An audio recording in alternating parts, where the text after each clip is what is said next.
Hello, everybody, and welcome back to this week's episode of the BeDifferential Podcast. I'm your host, Ava Gregory, and this week we are joined by Irana Ahmadova, the head of HR and workforce for the Formula One Qatar Airways Azerbaijan Grand Prix. Welcome to this week's episode, Irana. Thank you, Eva. It's such a great pleasure to see you again, and I really can't wait our conversation to be started. Likewise. For those that are unfamiliar, Irana and I have had the pleasure to meet a few times at a couple of different women's in motorsports summits, and I'm really looking forward to hearing some of your insights. Irana, before we really get into our conversation today, why don't you give the listener just a little snapshot of who you are so they can know who we're talking to? Yeah, thank you. You introduced me already, and basically, myself and my department, we are looking after the HR and workforce operations. So basically, this is about recruitment and the training and the engagement of the personnel staff, alongside with our beloved volunteers, which are predominantly students from various universities. So our prime aim is about recruitment and the provision of the L&D strategies and engagement of volunteers. So we work in a various direction, and this is a huge scope of work. In a peak period, we have more than 50 people working to execute the Formula One race. So I'm really proud to be part of it and to add my value, to contribute to the team and to support others. So basically, this is who I am. I love that. And I think especially for myself, I started in the industry and really encourage others to get involved in motorsports at the volunteer level. So I'm really looking forward to this conversation and what that impact has on the events that we love watching and seeing and participating in. But before we really dive in, Irana, how did you first get involved in motorsports? What led you to getting involved with the Grand Prix and your experiences just throughout this industry? But back in 2015, I barely knew many things about motorsport and Formula One in particular. Although I was lucky to join the team which was organizing the inaugural Formula One race in Azerbaijan, and this is actually when the blink happened.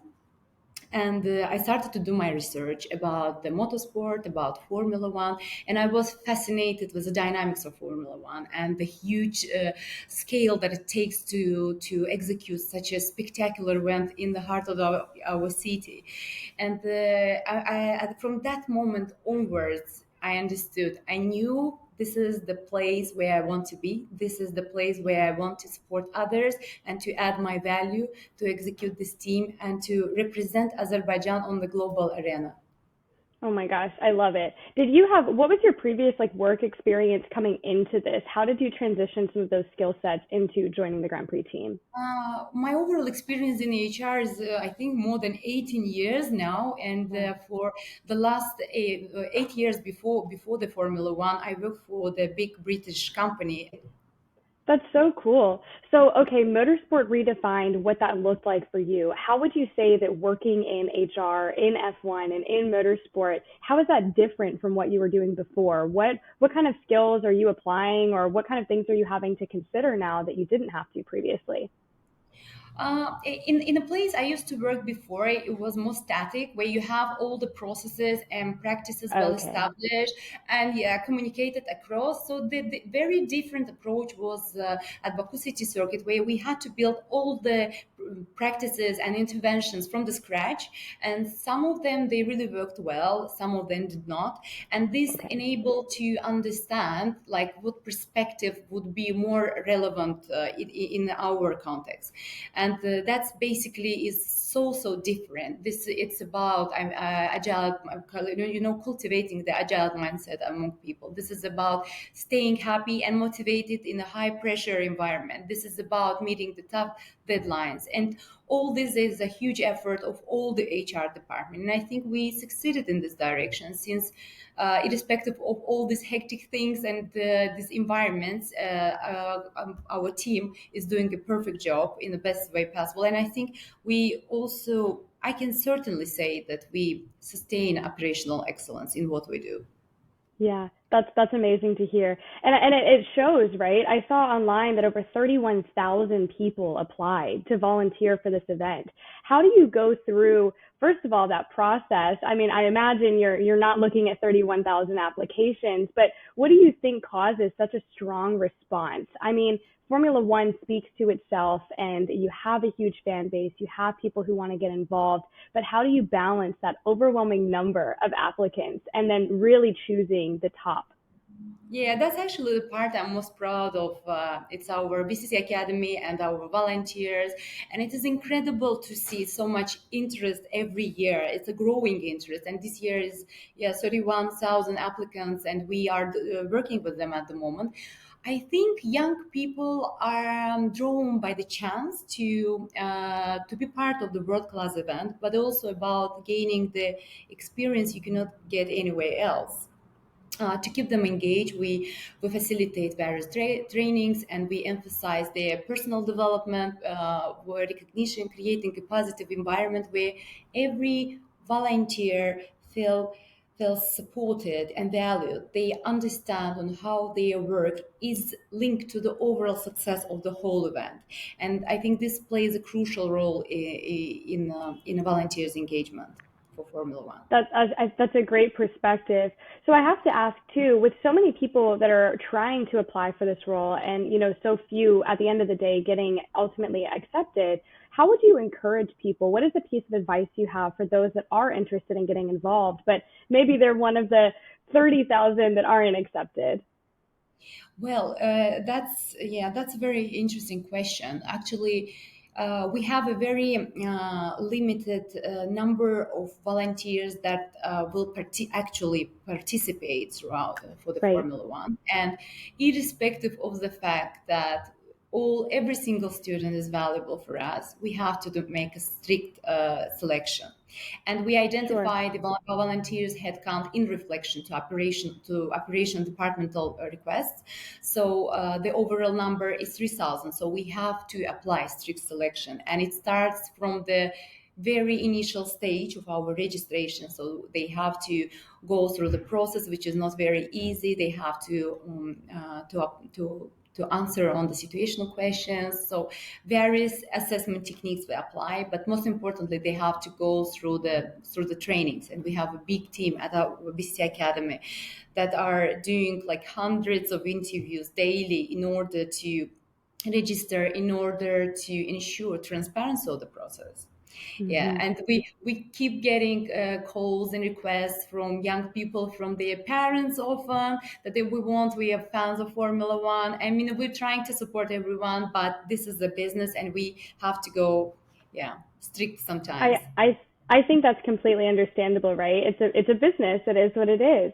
So Yeah. I'm curious too, because I feel that I've heard you talk about at some of the summits we've both attended, some flexible assignments that are kind of placements for off season. Can you talk about what some of those roles look like, and how people can get involved in that when it isn't maybe the F1 Grand Prix?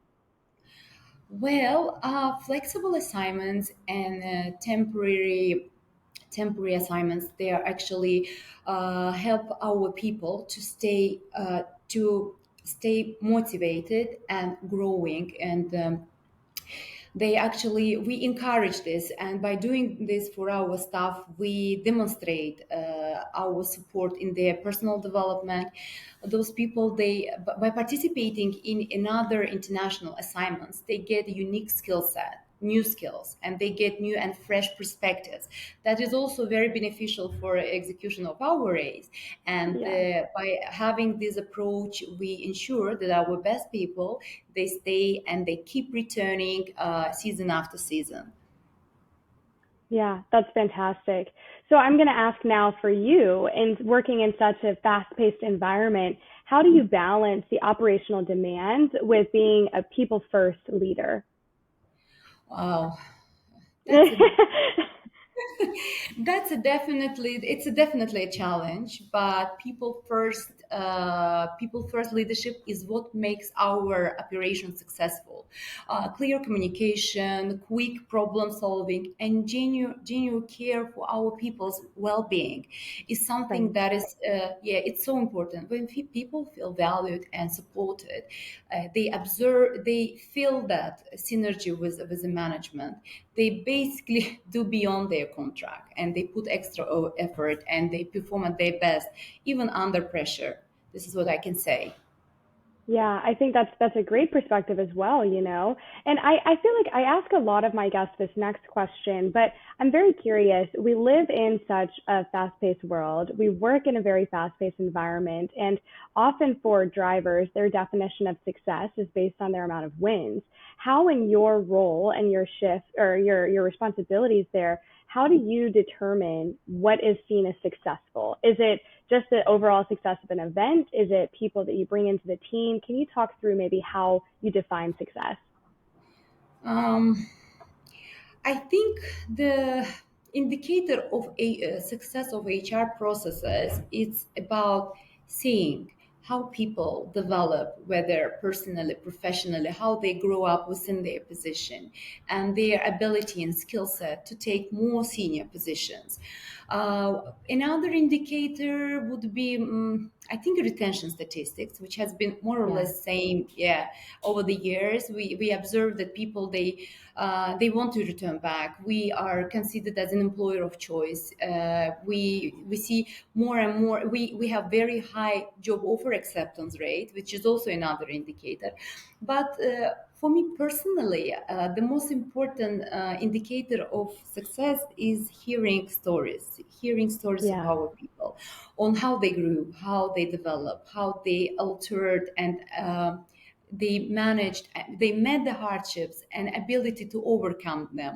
So when I hear stories that our staff they found another jobs abroad in another countries, and they are in high demand across other event organizers in the Middle East or any other location, that's an indicator for me.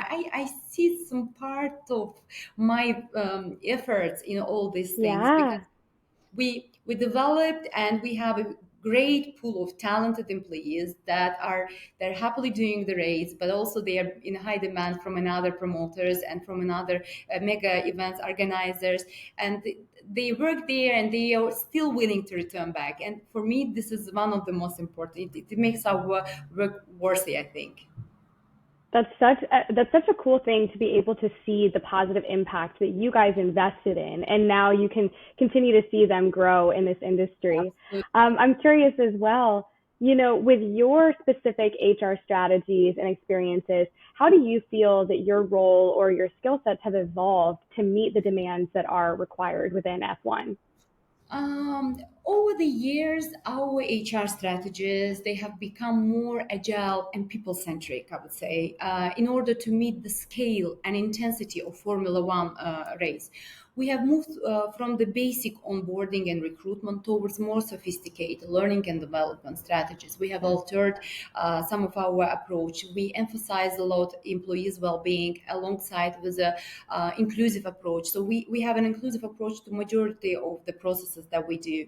And I think doing this is not just nice to have things. This is a necessity that we have to do. And I mean, industry is changing, the world is changing, and we have to respond quickly in order to sustain uninterrupted business run. Yeah. Yeah. Okay, so let me pivot a little bit here, a little less professional maybe. Irana, what is an experience that you've had that was either like a story time or a lesson you learned in your work, or maybe just a really great event that you got to participate and join in? Sharing our stories and experiences, but I often say that, there is no best fit practice that is universally, efficient for all the locations. And at the initial stages, at the initial years, we visited various Grand Prix and met with our colleagues, and encouraged the knowledge sharing sessions to see how they are doing this. And what I understood is that you need to create something that is very unique to you, even though you gather inputs from various sources. You need to build up something that is very unique to your organization, that is very unique to your business. And I think this was quite a common thing, that irrespective of the best practices we were looking for, at the end we came to the conclusion that, okay, we need to understand what our ultimate goal are, what is our ultimate goal, and what our employees' expectations are, and to create something that is very unique for our country and for our Grand Prix. So I cannot name one particular event, but it's enjoyable. I can say that it's enjoyable in general to see how other people are doing, how they're coping with their hardships, and to share maybe your story with them, having this return. I strongly believe in collaborative learning. So whenever you're trying to find out something, you expect for sure you will get something in return. Absolutely. I mean, and I think it's a great point as well. In my field of work and in a different discipline of the sports car series over here, I've had the opportunity to go to multiple different events and see what their learnings were, what they could improve, what I could improve. So I think that's a great point that you mentioned. So you mentioned, some of the things that drive you personally and the impact that you can see in the people you've invested in. What do you hope that people that you employ take away from interacting with your team? Is it just growing? Is it another job? Or is there something maybe a little bit more intrinsic that you would hope they leave with? Well, as I mentioned before, I strongly believe in collaborative learning, and it's never one-way communication. So whenever I guide anyone, or whenever I provide some information or encourage the team meetings, I think that we should all exchange our opinions and come to the conclusion, and I get something from my teams, they get something from me, and it's same when it comes to another department. So basically, it is about ensuring that we do things. We ensure that the race goes very smoothly, everything goes as per the plan, and even if it doesn't, we alter our approaches, we make some exceptions, and we adapt quickly in changing circumstances. So basically, that would be it. Sure. And then what is something that motorsport has taught you that might have been unexpected, or something that you've taken away that you really just did not see coming? Yeah, as I said before, motorsport entirely redefined on how I perceive the role of HR and overall approach to people management. It challenged me to think differently about tight deadlines, about the I don't know, about the challenging circumstances. So motorsport has taught me that the true leadership is about staying calm and adaptable, no matter how challenging the circumstances are, no matter how complex situation is. Through the years, I observed that trust and effective teamwork is something that is so important, for the overall success. And it's also shown me the importance of recognizing people efforts. Sometimes it's about just saying simple thank you. Sometimes it's about having the specific approach. So understanding what motivates your people to appreciate their efforts, whether big or small, because this is something that keeps everyone performing best and I don't know, doing above their contract. Yeah, I resonate with that deeply. I think it is important. In this industry, it's so easy to overlook small efforts that people are doing and that you could be contributing. And that small something goes a really long way. What are you most excited about for the future of the Azerbaijan Grand Prix? I mean, what are things that you're looking forward to that are coming? What are things you're working on? If you could share anything, what do you see for the future? Well, I'm most excited to see how we can keep raising the bar and making Azerbaijan Grand Prix even more memorable year after the year. There is so much potential to grow. We just need to open the doors and support other people, to guide other people, to engage more people and offer our opportunities to them. And this is quite common, especially when it comes to underrepresented groups and when it comes to young people and young women in particular. Yeah. So you just segued right into my next question. What opportunities do you see for the next generation and for women, for other underrepresented groups that are coming in? Are there programs you're working on? What are maybe some words of encouragement for those underrepresented groups? I personally see big number of opportunities for young people and young women in particular, alongside with other underrepresented groups. The world is changing like so fast. So is the industry we work in, and we need to respond. We need to adapt. And I think offering opportunities to young people, we demonstrate our commitment, first of all, and secondly, we demonstrate that by having a good example, everyone can thrive within their career. Yeah, it's about settling the proper role models. There is so much room to lead and innovate and shape the future. And what I would like to say is that maybe the roads are built for the cars, but the ecosystem surrounding it can be built and is from the people like us. So Yeah. basically, they need to know that, and we need to open our doors and offer those opportunities to young people. I love that. I think that visibility is so important for us to continue expanding and showcasing. I'm curious, Irana, you've talked about a lot throughout this conversation how you and your team have invested in people coming in. Is there anyone that invested in you or a mentor that you looked up to throughout your career?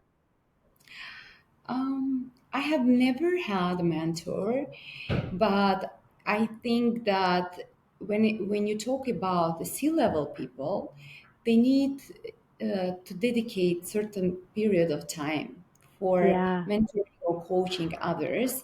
It's quite common to say, easy to say, but very complex in practice, because I mean you need to consider circumstances and that directors are often busy. But this is so important. This is so important to do. And even though I didn't have that throughout my experience, I support those that really need it. And if it's not a formal mentor program, I dedicate time for talking with young people, for guiding them, and sometimes motivating. I think this approach has also some element of mentoring, yeah. And in cultivation of the career, of your understanding, this it plays an important role in young people's professional, yeah. So. Absolutely. And I mean, Irana, you going to the Women in Motorsports summits that we've met at, that's a great example of how I've seen impact and how you're impacting other people. So as we're beginning to close out here, I'm also very curious. You work in Formula One, you're in this ecosystem, you're in the environment. Are you a fan beyond just working in this space? Well, I can certainly say that at this stage, yes, I am a great Okay. fan. Mom, I know it. I love the sport, and I often ask our sporting department about how things are going on within the race control, and I am very interested to know about this technical aspect which I didn't do. I mean, 10 years ago. So yes, I can say I am a great fan. I'm absolutely excited about overall Formula's mission, about amazing stuff that is being done by F1 Academy. I'm following them, and I think I see the bright future, and I share their ambition to cultivate, Formula One female pilots. So yeah, I can say that I am. That's so cool. I feel like Formula One is definitely still a discipline that I'm learning a lot about. I'm actually, at the time that we're recording this, I'm heading into going to my first F1 race, and I'm thrilled, but it's something that I agree. There's so much that's happening, that's been happening for so long, but with the F1 Academy, with the expansion programs that are going on right now, I'm really, really eager to see what's continued to come out of the overall series and also out of your circuit as well, or Grand Prix, I guess. But Irana, thank you so much for taking some time to give the smallest insight into what your role looks like and just sharing a little bit of your advice for my listeners. Where can the listeners follow along on what you're doing in your journey? Is there anywhere that they can keep up with you? Well, first of all, I am not very active in social media, but for people looking out for industry leaders, I would suggest that you apply to LinkedIn and other professional networks. My advice to young people would be to join proper networks, to stay up to speed with an industry trends, to understand and to know what is going on, whether it's a graduate or internship program happening within the motorsport or steam competition. So to apply to them and to understand what is going on, and this will definitely robust their chances to get into the motorsport. Absolutely. If nothing else, I've learned that networking gets you so far. So if you're able to keep up with the trends and be included and incorporated with groups of people that are making impact, that's going to take you so far. And Rana, thank you again so much for this small time that we've been able to set aside and carve out here. Listeners, thank you for tuning in, and we will see you next week. Bye bye. Thank you.